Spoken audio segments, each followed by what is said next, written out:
Assalamualaikum, my name is Arfat and welcome to a brand new video. In today's video, I want to go through with you a book, a comparison between the beliefs of the Sufis and Ahlul Sunnah in regards to the pillars of Iman. This is by Ahli Dhikr publication and this is translated under the supervision of Sheikh Arif bin Abi Bakr. Right. This is by Dr. Sheikh Sa'ad bin Nasir Ash-Shatri. I got this book a few years back, and nevertheless, it is a very interesting book. It's actually not even called a book. It is probably a pamphlet, something like that. A very short book, nevertheless. And so, the content here is, we're going to skip the biography. The first pillar, which is belief in Allah subhanahu wa ta'ala. Okay, we have Shirk ar-Rububiyyah and Shirk al-Uluhiyyah. The second pillar is belief in the angels. Okay. Third pillar, belief in the books. It's the pillar of Islam. Fourth pillar, belief in the prophets. Okay. Fifth pillar, belief in the last day. And the sixth pillar, belief in divine decree. Okay, pillars of Iman actually, not pillars of Islam. Now, so inshallah over the course of the next few videos, we will be able to complete this very short book, nevertheless. And so this is from page 8. I'll read to you the introduction. All praise is due to Allah, the Lord of the creation, and may the peace and blessings of Allah be upon the best of prophets and messengers. Okay, to begin, from the most famous of the groups that have differed and split off from the correct path, according to this sheikh, is the sect of the Sufis. Okay, there's a footnote here. Imam Abu Faraj ibn al-Jawzi said in explaining who the Sufis are, the Sufis are a group that arose initially calling to zuhud, okay, which is asceticism, leaving whatever is in the dunya, meaning this world, as it does not benefit someone in his hereafter. Okay, like so, to describe a little bit with example is like playing mobile games or playing games on your mobile phones, right? It is much better to engage in act of ibadah than to actually play mobile games on mobile phones, right? Because playing games on mobile phones doesn't benefit one's hereafter, right? And so we continue here. However, the deceptions of Iblis overtook this group of ascetics. It began as a group of people seeking to be ascetics, so we must be careful not to tarnish them all. Okay, meaning there are good Sufis and there's also Sufis that have gone astray. And this book is dealing with the Sufis, the group of people, the Ahlul Zuhud, that have actually gone astray. Okay. For example, here, those from the earlier generations are not like the ones that came later. Okay, so at-tasawwuf began as a methodology with seeking zuhud. So people affiliated themselves with Sufism and at-tasawwuf. Later practices such as music, singing, and dancing were introduced. Like for example, we have the prominent Sufis in Morocco, in Turkey, for example, right, whereby they engage in dancing and music in the mosque. Okay, so all these are actually what this book will actually seek to address, to challenge. Okay, as a result, the objective of seeking the akhirah, okay, through their zuhud was lost, and nothing was left of them except that they became the people who sought the dunya, seeking comfort and idle play within it. Okay? Therefore, it is absolutely necessary that we expose the deceptions of Iblis that has affected this group. Okay? And so, back to the main narrative here. For this reason, this treatise examines and evaluates this group and their beliefs in the light of the Quran and the Sunnah. Consequently, this book has been entitled The Beliefs of the Sufis in Regards to the Pillars of Iman. Before we begin on the topic at hand, I would like to discuss two important matters. Firstly, do the Sufis still exist today, or have they become extinct? Secondly, what does the term Sufi mean, and what is their methodology? Okay. In answering these questions, we must realize that there are various groups calling themselves Sufis, and the da'wah propagation from them has become widespread, meaning they are the groups that have engaged in the most da'wah, okay, calling people to Islam. And they preach, okay, people to call to Islam within their community as well as the larger community altogether. For example, there is a group called the Shadaliyah, hope I pronounced it correctly, present in Egypt, Syria, Libya, Sudan, and Morocco. There is another group calling itself At-Tijaniyah, which can be found in Morocco, Senegal, Nigeria, and Sudan. In fact, some researchers have calculated that the Tijani sect in Nigeria has grown to become more than 10 million strong. Okay, 10 million Sufis in Nigeria under the sect called Tijani. There is also another sect called the Khatmiyah in Sudan. There is also the Barelvi sect from India, Pakistan, Bangladesh, and Sri Lanka. Okay, this is the more famous one, the Barelvi. From the Barelvi sect, other sects have also appeared, such as the Naqshbandiyah, the Maulawiyah, the Qadiriyah, and the Rifa'iyah, and the Kitaniyah, Ahmadiyah, and Idrisiyah. Okay, from this group, you know about the Qadiriyah, the Naqshbandi, as well as the Ahmadi. Okay. Now the Ahmadi has been clear-cut declared as kufr, okay, meaning they are non-Muslims at all, and this is amongst the consensus, okay, especially amongst the Sunni Islam, as well as Shia Islam as well. There are many other groups from the Sufis which have had an impact on the existence of the beliefs of other groups, meaning they influence one another, such as the Deobandi sect in the Indian subcontinent. Okay. Also, there are the Norsiyah in Turkey and others from the sect of the Sufis in other places. Now, footnote here, the beliefs of these sects are too many to mention here, and sects have appeared over the last few centuries that did not exist before. Despite their various methodologies and paths, they all share similar beliefs. A fatwa issued by the Permanent Committee of Senior Scholars for Research and Ifta states the following. The various paths of the Sufis, or what they call at-tasawwuf, okay, that exist today are overwhelmed with the existence of shirk, okay, within them, and practices that lead to misguided aqidah, okay, which is your firm fundamental beliefs, okay, which contradict the Quran and the Sunnah, which contradict the Holy Scripture, Quran, as well as the teachings, authentic teachings of the Prophet ﷺ. For example, they promote istighatha, okay, which is seeking help from the deceased and from those who they call akrab, okay, which is like their saints, just like the Christians pray to Saint Ignatius of Loyola, so on and so forth. And so we have a lot of all this. Some of them even having control over the universe. Okay, this is close to the beliefs of the Shia, whereby they believe that Ali radiallahu anh have divine control over this dunya. Okay, but we will not go there because we're talking about the Sufis here. They say, "Help me, O my master," or "Help me, O Master Zainab," okay, or "Help me, O Badawi," or "Help me, O Daswaki," okay, and the likes. All of these are examples of istighatha that they believe in and promote. Okay. For example, like you find some kaum among Ismailis, okay, and Shia as well, where they say, "Ya Ali Madad," okay, "Oh Ali, help me." So all these are actually shirky statement to other, okay, according to Sunni theology. Additionally, from their beliefs is that they believe some of their saints have the ability to know what is hidden in the hearts of people. Thus, they have knowledge of the unseen. The secrets of the hearts and what they harbor are known to them, and they have the ability with supernatural powers to change natural affairs.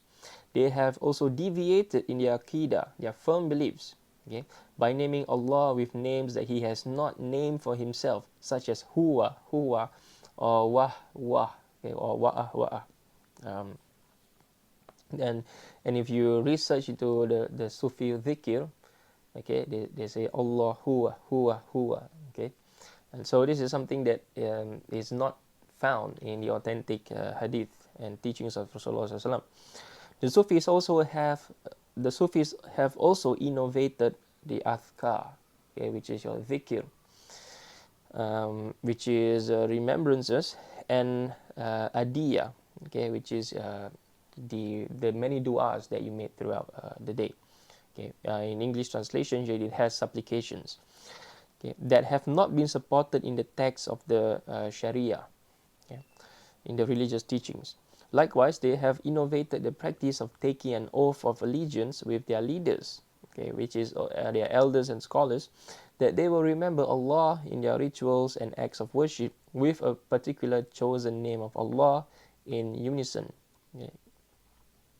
For example, they will sit in a circle in some masjid, and then they will make congregation dhikr, which is not being taught at all in the authentic sunnah. Okay. You can make dhikr on your own, but to establish an act of worship by sitting in a group and then make dhikr and calling it ibadah, this is something that it is an addition on top of making dhikr by yourself. Okay? And we cannot introduce anything into the Sharia and call it an ibadah. Okay? And this is what they have done. And so in their zeal for asceticism or zuhud, okay, in their zeal to become close to Allah subhanahu wa ta'ala and His Messenger sallallahu alaihi wasallam, they have actually engaged in practices or ascetic practices that have actually not been supported by strong narrations in the Sharia. Okay. No doubt, making dhikr as well as being in a congregations are supported by the authentic hadiths and the sunnah. But if you combine this together, it becomes something new. Okay? And in order for you to combine this, you must have strong support that the Prophet ﷺ actually engaged in doing practices such as making dhikr in a congregation. Or the Prophet ﷺ actually encourages or actually teaches the Sahaba to actually engage in congregational dhikr. Okay? But we cannot find any such authentic hadiths that support the making dhikr in a congregation. Yeah. And so we carry on here. Okay. Okay. For example, Allah is Al-Hayy and Al-Qayyum. So they may gather and repeatedly chant these names in unison every day and night, and they will not stop until they receive permission from their elders. Okay. If one ceases to remember Allah without their permission, he will be considered to be disobedient, and it will be feared that he has fallen short in preserving the names of Allah subhanahu wa ta'ala. They do these remembrances whilst rocking and perhaps in a form of dancing, in which they bow and come back up. At times they may sing songs, clap, and adopt other forms of innovated practices when remembering Allah subhanahu wa ta'ala. And all of this has no precedence in the Quran nor the Sunnah, and it shows their ignorance of the text. Okay. Thus, it is obligatory upon the Muslim that he does not sit in their gatherings and that he stays far away from mixing with them. Okay. This is kind of a fatwa or a recommendation that the Sheikh here is giving. This is in order to be safe from any form of effect that they may have on a person from their corrupt beliefs, and so that they do not fall into the shirk and innovation that they have fallen into, okay, that the Sufis have fallen into. Okay. And so this advice is actually a strong advice. For example, if you sit amongst groups of people that engage in negative activities in society, okay, sooner or later, you might become one of them, or you might be affected by them. Okay, and so not only this scholar here that have advised this, but ulama have also advised that you should sit in the company of people who do righteous deeds. Okay, and you should sit in a company of people who do not engage in bid'ah, or shirky practices, because sooner or later you will be influenced by them, right? And if you are arrogant enough to say that you will never be influenced by them, then you will be sure to fall into the traps of the shayateen. Yeah, because as a human being, we have to remember that Iblis and his kaum, and basically the shayateen, they are smarter than you. Right? If you think that you are strong enough to defeat Iblis, then you are basically being arrogant. Right? And so we should always take the best form of protection, the necessary measures and advice, right? And to they say prevention is better than cure. Okay. It is also upon the Muslim to advise, if one has the knowledge to do so, these Sufis, so that the Quran, so that Allah may guide them, and so that they may submit and agree to what has come in the Quran and the Sunnah. It is also upon the Muslims to reject whatever opposes the methodology of the methodology of following the way of the Ahlul Sunnah wal Jama'ah, the Islamic majority. For more details on the Sufis and their beliefs, okay, one can read Madarij al-Salikin of Ibn al-Qayyim, and Hadihi Hiya as-Sufiyah by Abdul Rahman al-Wakil. Okay. And so we go back to the main text. Based on this treatise is not a research on something that does not exist anymore. On the contrary, it is extremely relevant today. Okay, and I agree with this completely. The Sufi sect first arose as a group that appeared to call and exhort people to have zuhud, asceticism, to increase in acts of worship, and to leave the material comforts and affluence that had appeared in Muslim communities. As a result, they wore clothes made out of coarse wool to signify their approach. Yeah. Imam al-Ghazali was a Sufi. A lot of other early Islamic influential figures, they were Sufis. But they're kind of a different Sufi than what we have today, that this scholar is actually trying to refute. Okay. Despite their ignorance, they encourage the masses to increase in acts of worship and distance themselves from seeking knowledge. As a result, their beliefs became easily corrupted because of the lack of knowledge, which prevents them from such deviation. Now, I would add to this that if you having lack of knowledge is one thing, but the amount of arrogance that you have to fought off or to fight off those that actually call out to you and trying to advise you, this is a different kind of thing altogether, because there's a lot of people out there that do not have knowledge, including myself. And so if we do not have knowledge, right, we should learn. But if we think we have knowledge and if we think we are right, then there's no room in our heart to actually accept criticism or to be taught by someone younger than you, or even someone that doesn't have the level of education that you do. Okay? And so this is the amount of arrogance that, based on my experience, okay, that from my encounter with people that have this sort of belief or similar. I've never met a really hardcore Sufi before that sat in a cave or sat in a masjid the whole day and never do what they are supposed to do. Right?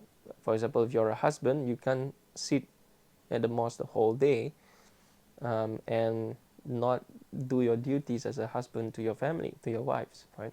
And so, just because you want to be closer to Allah subhanahu wa ta'ala, you want to make a dhikr the whole day, right? But you should also fulfill your obligations as a husband to your wives and your families and your parents especially, right? Because that is also a form of ibadah. And those form of ibadah is much more encouraged, right?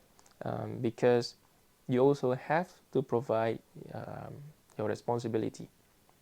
Okay? If you have no responsibility at all, then obviously you can sit at the masjid the whole day and dhikr and make dua do whatever you want because you have fulfilled your responsibility. Or there's also another way to do this. For example, you seek permission from your family, from your parents, from your wife, for example, that you'll be out in masjid the whole day today.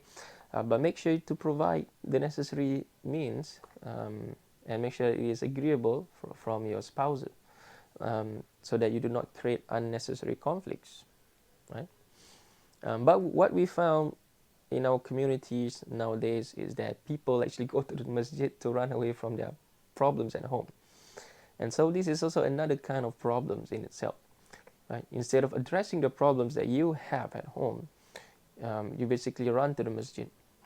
And so this doesn't help at all. Even though being in the masjid, sure, you can engage in acts of worship, ibadah, so on and so forth, recitation of the Quran, so on and so forth, which is also good. But there's a reason why you are there, and that is to run away from your problems, right? And that actually could worsen the situation. Right?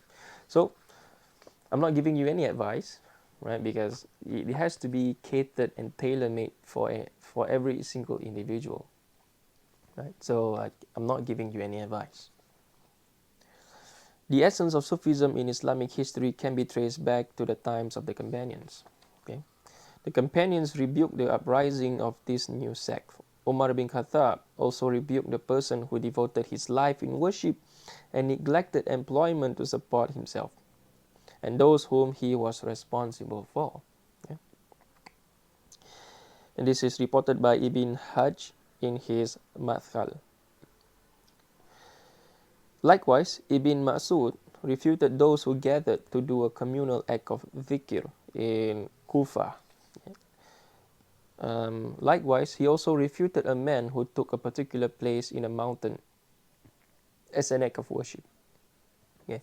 Therefore, the Sufi sect initially originated with practices involving minor innovations during the generations of the companions until their innovations evolved throughout the decades, to the extent that their innovations became something major, okay, which severely contradicted the Sharia.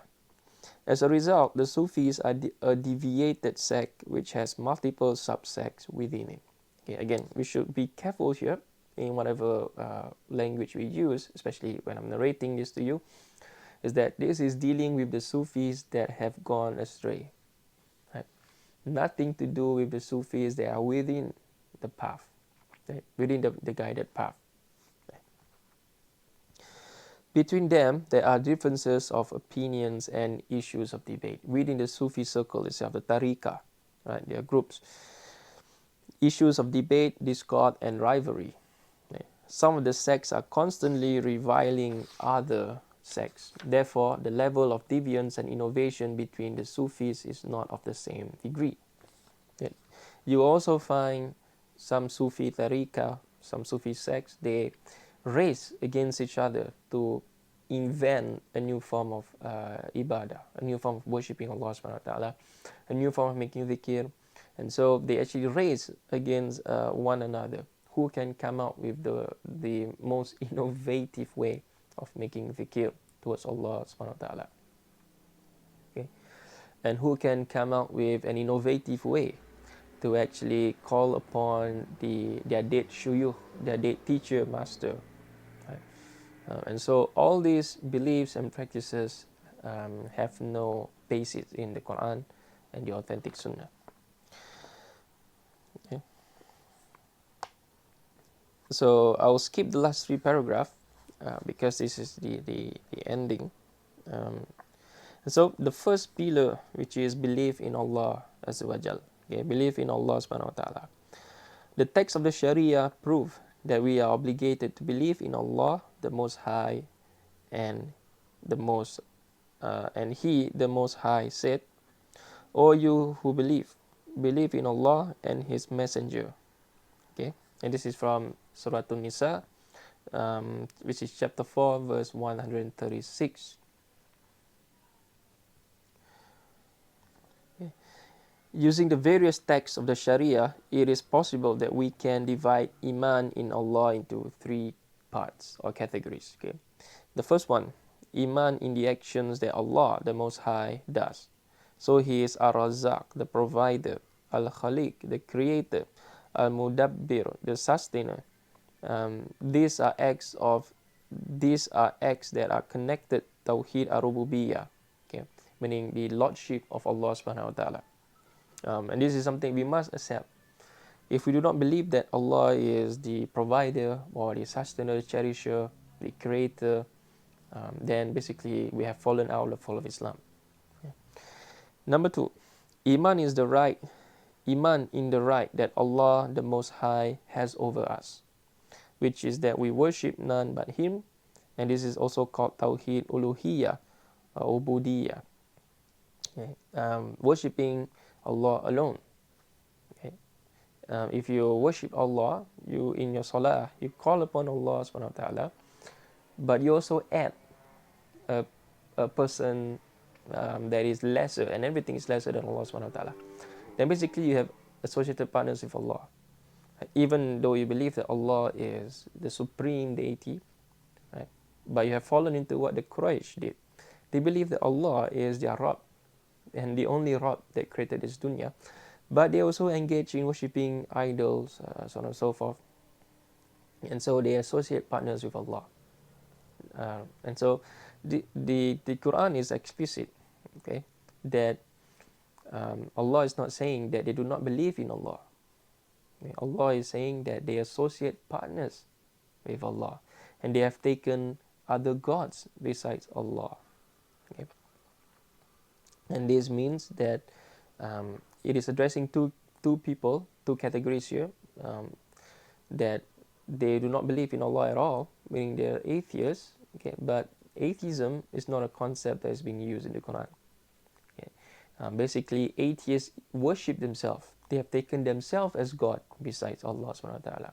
Right? So, in a case, either you believe in Allah subhanahu wa ta'ala and do not associate partners in your belief towards Him, or you believe in Allah and you also associate partners with Him.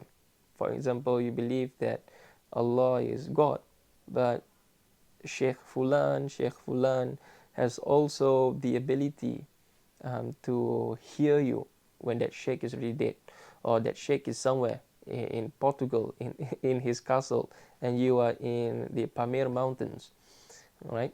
And so without any phone call or any line of communication, you believe and you call out to this Sheikh, and expect this Sheikh and firmly believe, meaning your Aqidah is that you believe that this Sheikh actually can hear you.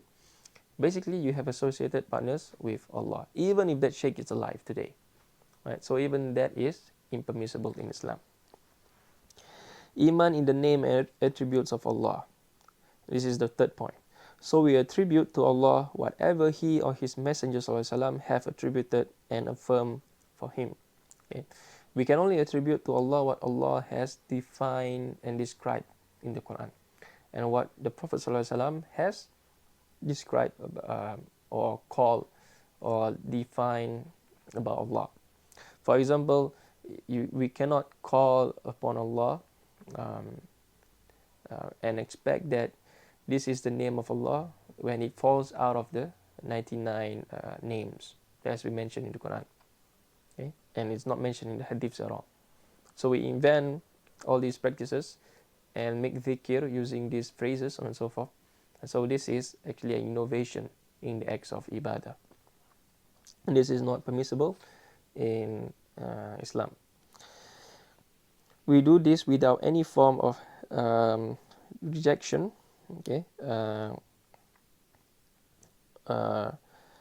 And so I'll explain here what this verse means, this phrase means, and so is that we call upon the names, we call upon Allah besides the 99 names and besides what the Prophet ﷺ had described Allah,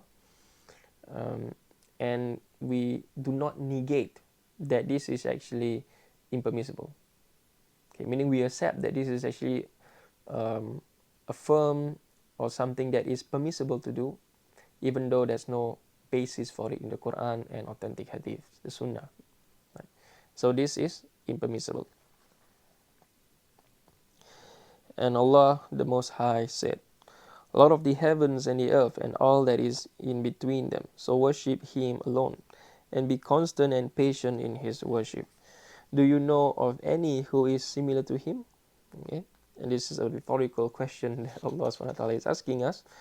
Of course, none is similar or co-equal or comparable to him, and he has none as partner, none as partner with him. There is nothing like him, and he is the all-hearer, the all-seer. He sees everything, he hears everything. And this is from Surah Al-Maryam, which is chapter 19, ayah number 65. The statement, Lord of the heavens and the earth and all that is in between, refers to Tawheed in Lordship, which is ar-Rububiyyah. Okay. The statement, so worship him alone, worship Allah alone, and be constant and patient in his worship, refers to Tawheed in worship, which is Tawheed al-Uluhiyyah. Okay. And then the rhetorical question, do you know of any who is similar to him? Okay. Refers to Tawheed in his names and attributes, okay, which is the Asma as-Sifat. Okay. Firstly, this is from page 15 here. Firstly, the belief of the Sufis in Tawheed Rububiyyah, okay, which is Tawheed in Lordship of Allah subhanahu wa ta'ala. Basically, the other way to understand this is that the Lordship, that Allah is the creator of this universe. Okay. There are multiple texts within the Sharia which prove that Allah does as He pleases. There is none that can prevent whatever He judges, and there is none that can overturn His judgment, obviously. Okay? There is nothing that occurs within His dominion except that He decreed it to happen and that He created it. Okay? Allah the Most High said, verily His command, when He intends a thing, is only that He says to it, be, and it is. Kun fayakun. And He, the glorified, said, which basically means He, Allah subhanahu wa ta'ala, the glorified one, said, say, where Allah subhanahu wa ta'ala is commanding the Prophet to say, who provides for you from the sky and the earth? Again, another rhetorical question. Or who owns hearing and sight? Again, another rhetorical question. And who brings out the living from the dead and brings out the dead from the living? Okay. And who disposes the affairs? They will say Allah. Okay.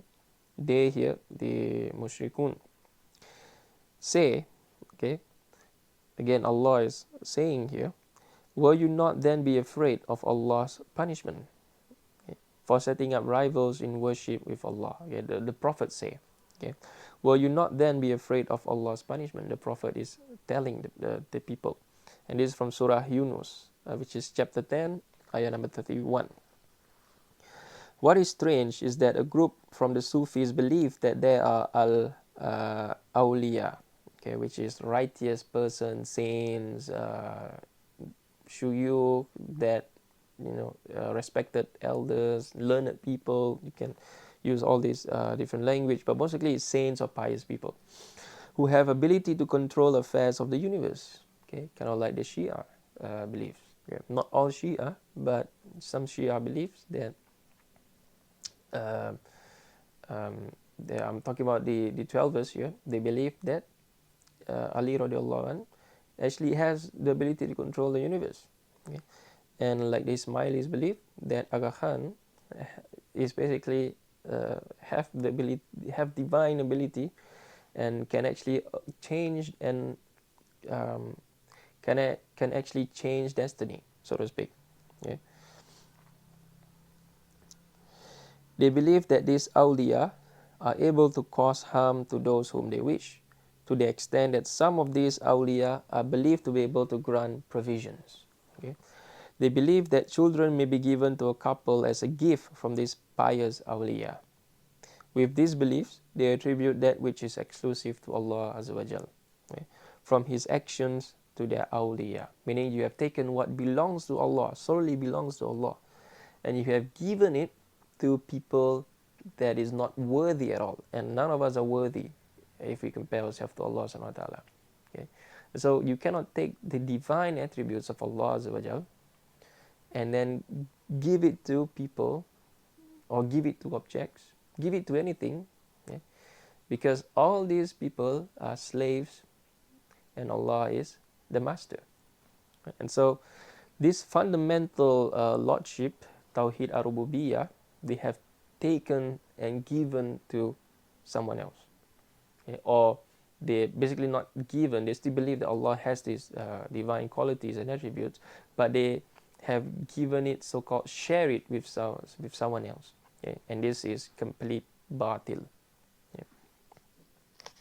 As a result, they have made these awliya, their pious imam or sheikh or shuyukh, as partners to Allah, making them equal to Him in the way He creates, in His generosity, and in His granting provisions. Okay, in His granting of provisions, I would add there. Undoubtedly, this aqidah, their firm beliefs, okay, is completely erroneous. Very strong language here. Okay, meaning there's no precedence, there's no basis. It is an innovation. It is basically made up. Okay. The Lord of the creation addressed the Prophet ﷺ on this very issue. Despite the Prophet's race, status, and virtue, He, the Most High, Allah said, "Say, O Prophet, I possess no power over benefit or harm to myself except as Allah wills. If I had the knowledge of the ghaib, the unseen, I should have secured for myself an abundance of wealth." Very strong here, what Allah commanded Rasulullah to say. "And no evil should have touched me. Okay? I am but a warner and a bringer of glad tidings unto people who believe." Okay? And this is from Surah Al-A'raf, which is chapter number 7, ayah number 188. So Allah is Al-Khaliq, the creator alone.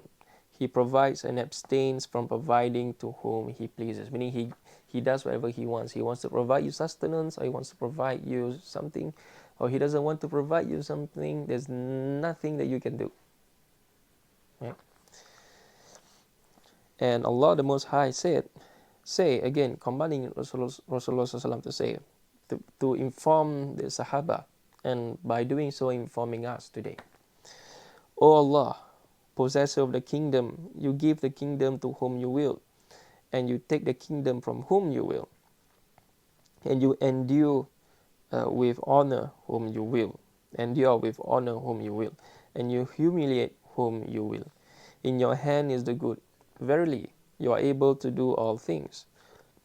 You make the night to enter into the day, and you make the day to enter into the night." Okay, you bring the living out of the dead. Okay, you bring the dead out of the living, and you give wealth and sustenance to whom you will, without limit. Okay. This is from Ali Imran, which is chapter number 3 of the Quran, verse 36 to verse 26 to 27. Okay. And He, the glorified, said, again Allah here saying, "Allah is He who created you, then provided food for you, then will cause you to die. Then again, thumma, He will give you life on the day of resurrection. Is there any of your so-called partners, okay, that do anything of that? Glory be to Him, glory be to Allah, okay? And exalted be He above all that evil, okay, that they associate with Him." And this is Surah Al-Rum, which is chapter 30, verse 40. Meaning, there is none that can do that which is exclusive to the Lord of the creation. He is the one that controls the universe. He gives life and takes death, and the granting of all provision returns back to Him, alone the Most High. As for the awliya, yeah, or the prophets, then no matter how elevated their status, they have no ability to control the universe. Yeah? They cannot make the slightest of movements except if Allah permits and wills them to. Therefore, provision is in the hands of Allah alone, the glorified. Allah the Most High said, "Who is He that can provide for you?" This is from Surah Al-Mulk, which is chapter 67, ayah number 21. And again, Allah said, "Verily Allah is the all-provider, owner of power, the most strong. This is Surah Al-Dhariyat, which is chapter 51, ayah number 58. Again, Allah says, you worship besides Allah only idols, and you only invent falsehood. Verily, those whom you worship besides Allah have no power to give you provision. So seek your provision from Allah alone, and worship Him alone, and be grateful to Him. To Him alone you will be brought back. Surah Al-Ankabut, okay, chapter 29, verse 17. Again, Allah here saying, to Allah belongs the kingdom of the heavens and the earth.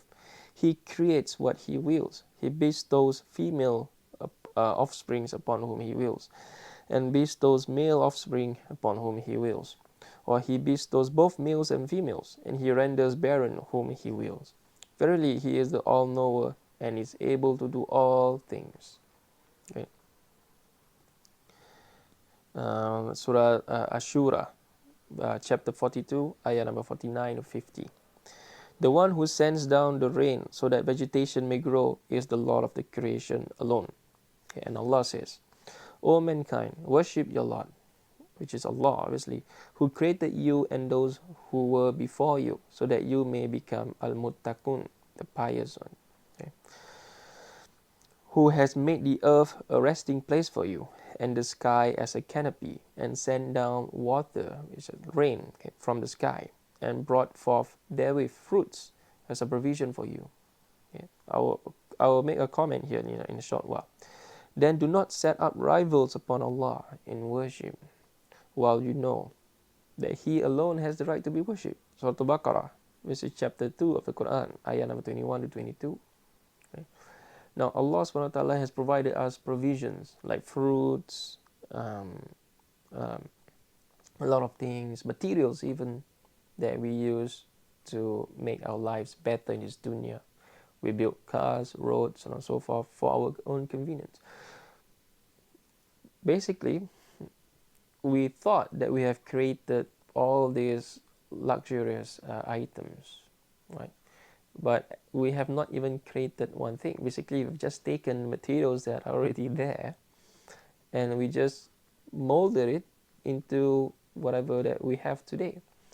The raw materials that which we use to create all so-called create all these things, we are actually not the creator at all. Okay? We are just basically one that assembled the puzzle piece, the Lego pieces. Okay?